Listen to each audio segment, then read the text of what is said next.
Hello friends, welcome to daily class. Daily class में आपका स्वागत है। बिहार पुलिस कांस्टेबल के इस प्रैक्टिस सेशन में आप सभी का स्वागत है। Daily class Bihar police constable की परीक्षा में सफलता दिलाने के लिए सदैव अग्रसर है। तो दोस्तों, अगर आपने अभी तक हमारा यूट्यूब चैनल डेली क्लास को सब्सक्राइब नहीं किया है तो प्लीज़ हमारे यूट्यूब चैनल डेली क्लास को सब्सक्राइब कर लें, ताकि आने वाली क्लास की जानकारी सबसे पहले आपको मिल सके।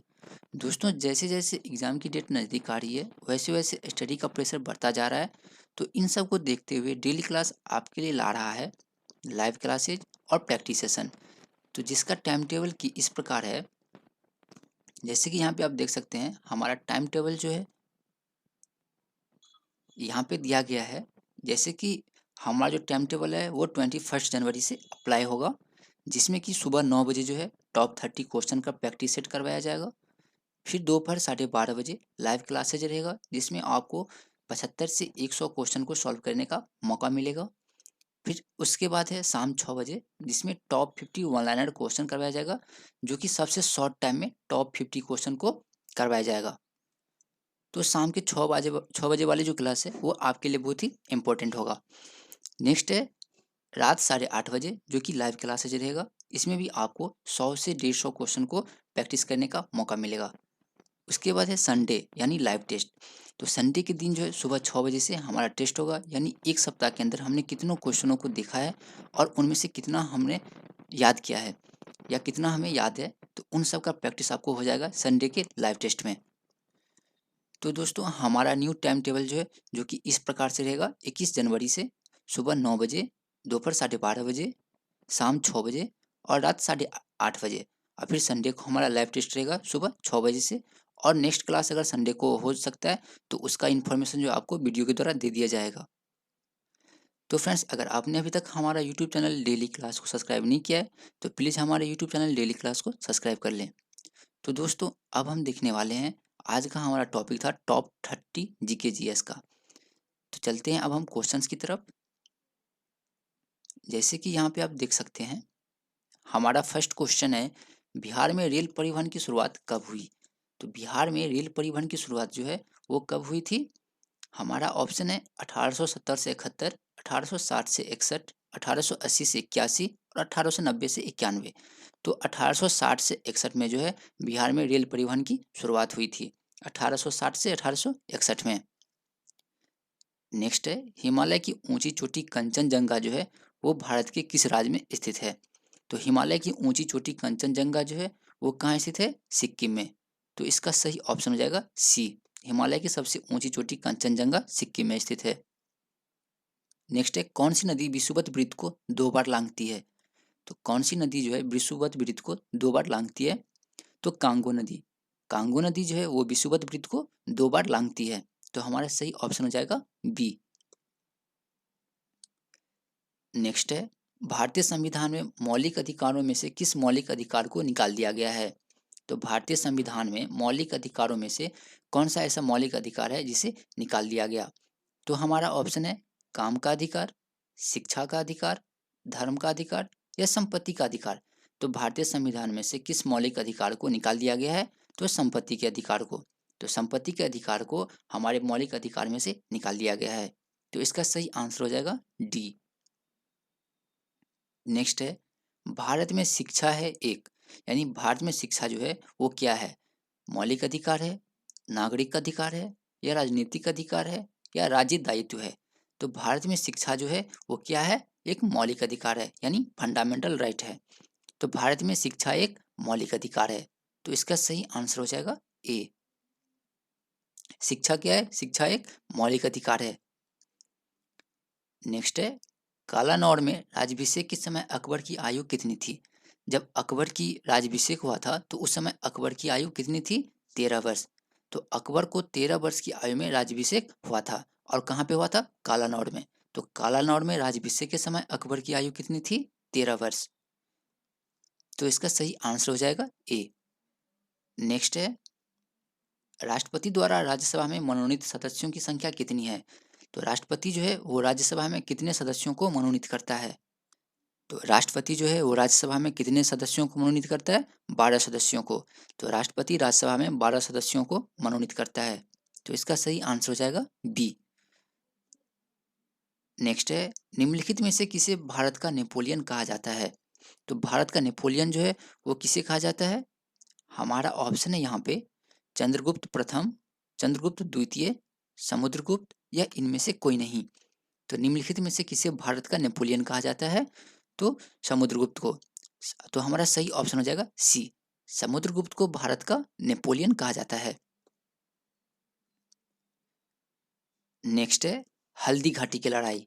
तो हल्दी घाटी की लड़ाई जो है वो किन दो बीच के हुआ था? तो हल्दी घाटी की लड़ाई जो है वो किन दो के बीच हुआ था? हमारा ऑप्शन है अकबर और राणा सांगा, अकबर और राणा प्रताप सिंह, अकबर और मेदिनी राय, हुमायूं और शेरशाह। तो हल्दी घाटी की लड़ाई जो है वो अकबर और राणा प्रताप सिंह के बीच हुआ था। किसके बीच हुआ था? अकबर और राणा प्रताप सिंह के बीच। हमारा सही ऑप्शन हो जाएगा बी। तो जैसे कि मैं आपको बता दूं कि हल्दी घाटी की जो लड़ाई है वो हुआ था 18 जून 1576 में।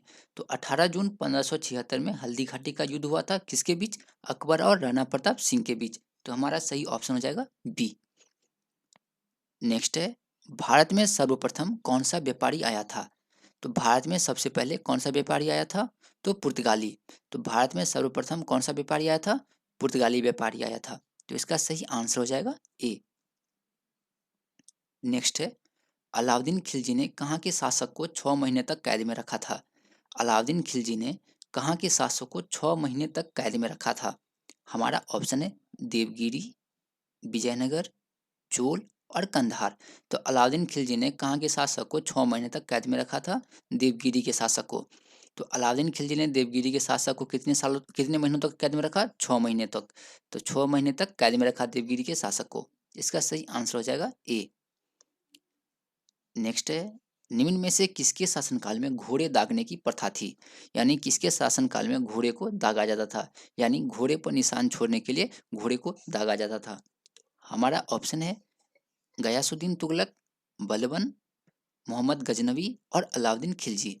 तो किसके शासनकाल में घोड़े दागने की प्रथा थी? तो अलाउद्दीन खिलजी के शासनकाल में। तो अलाउद्दीन खिलजी के शासनकाल में घोड़े को दागने की प्रथा थी। इसका सही आंसर हो जाएगा डी। नेक्स्ट है, भारत में रेगुलेटिंग किस वर्ष पारित किया गया? तो भारत में रेगुलेटिंग एक्ट जो है वो किस वर्ष पारित किया गया था? 1773 में।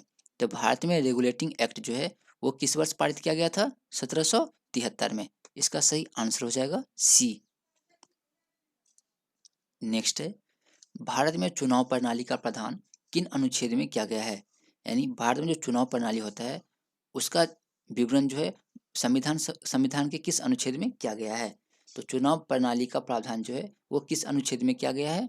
तो अनुच्छेद 324 से 329 में। अनुच्छेद 324 से 329 में भारत में चुनाव प्रणाली का प्रावधान है।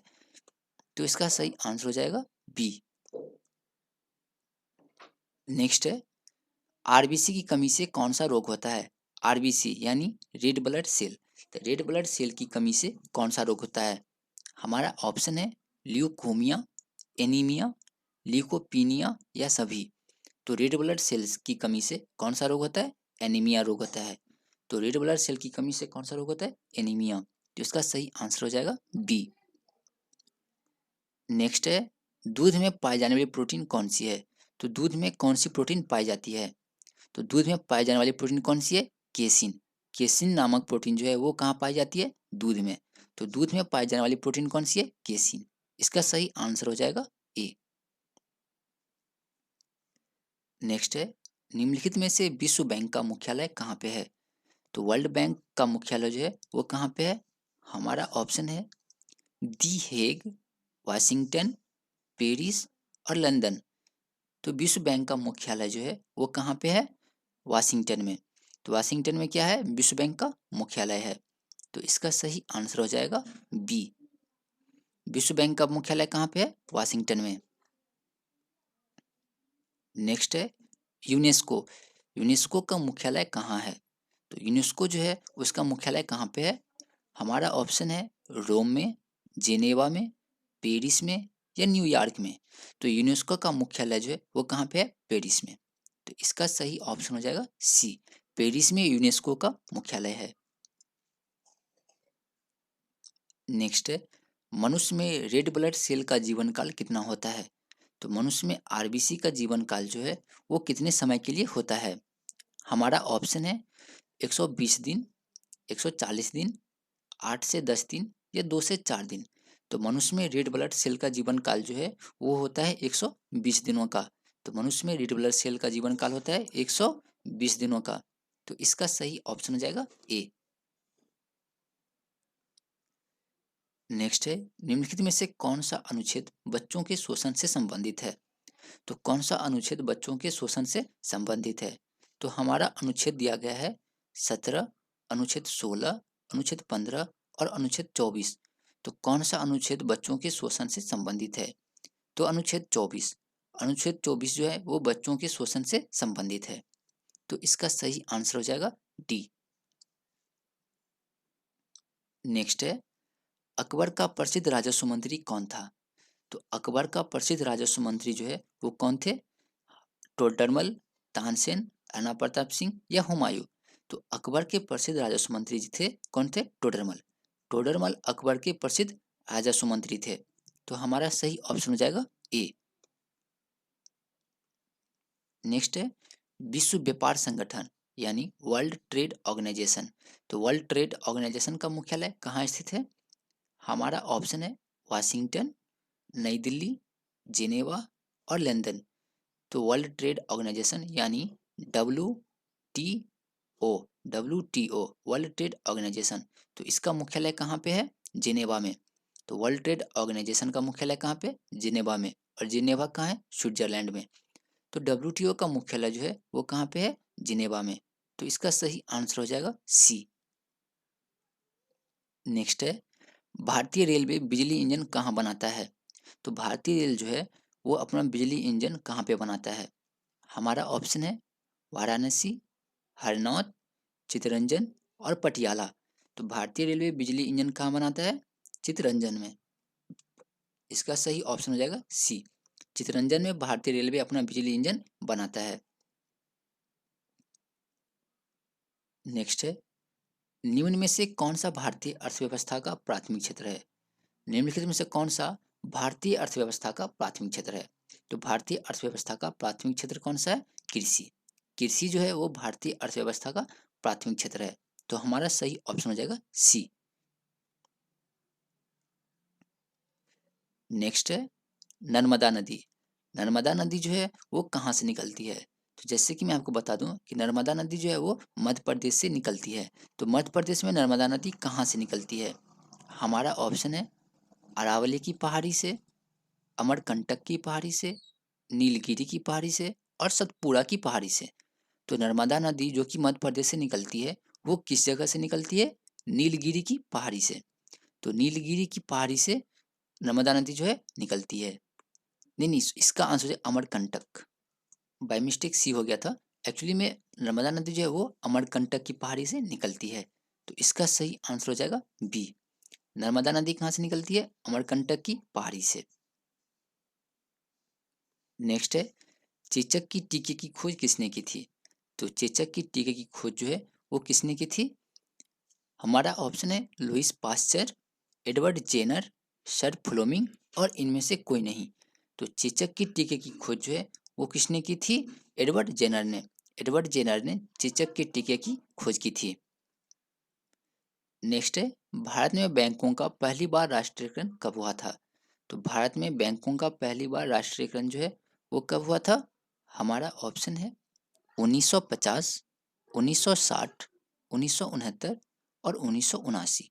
तो भारत में पहली बार बैंकों का राष्ट्रीयकरण हुआ था 1969 में। तो 1969 में भारतीय बैंकों का पहली बार राष्ट्रीयकरण हुआ था। तो इसका सही आंसर हो जाएगा सी। नेक्स्ट है, मुगल काल की राजभाषा क्या थी? तो मुगल काल की भाषा जो है वो क्या थी? हमारा ऑप्शन है उर्दू, हिंदी, अरबी और फारसी। तो मुगल काल की भाषा क्या थी? फारसी थी। तो मुगल काल की भाषा थी फारसी। इसका सही ऑप्शन हो जाएगा डी। नेक्स्ट है, सबसे तेजी से बढ़ने वाला पौधा कौन सा है? तो सबसे तेजी से बढ़ने वाला पौधा, तो सबसे तेजी से कौन सा पौधा बढ़ता है? हमारा ऑप्शन है यहाँ पे सुपारी, आम, यूकेलिप्टस या नारियल। तो सबसे तेज़ी से बढ़ने वाला पौधा है यूकेलिप्टस। यूकेलिप्टस जो है वो सबसे तेज़ी से ग्रो करने वाला पौधा है। तो इसका सही आंसर हो जाएगा सी। नेक्स्ट है, समुद्री शैवाल में क्या होता है? समुद्री शैवाल जो होता है उसमें क्या होता है? हमारा ऑप्शन है क्लोराइड, आयोडाइड, लोहा और जस्ता। तो समुद्री शैवाल में जो है वो क्या होता है? आयोडाइड होता है। तो समुद्री शैवाल में क्या होता है? आयोडाइड। तो इसका सही आंसर हो जाएगा बी। तो फ्रेंड्स आज के लिए बस इतना ही। आई होप कि ये वीडियो अच्छा लगा होगा, तो इसे लाइक करना ना भूलें और हमारे यूट्यूब चैनल डेली क्लास को सब्सक्राइब करना ना भूलें। और हमारा क्लास का जो टाइमिंग होगा वो 21 जनवरी से सुबह 9 बजे, दोपहर 12:30 बजे, 6 बजे और 8:30 बजे। तो दोस्तों इस टाइम को याद करना ना भूलें। और बाकी इसका पीडीएफ जो है आपको वीडियो के डिस्क्रिप्शन में लिंक से मिल जाएगा। और हमारे यूट्यूब चैनल डेली क्लास को सब्सक्राइब करना ना भूलें।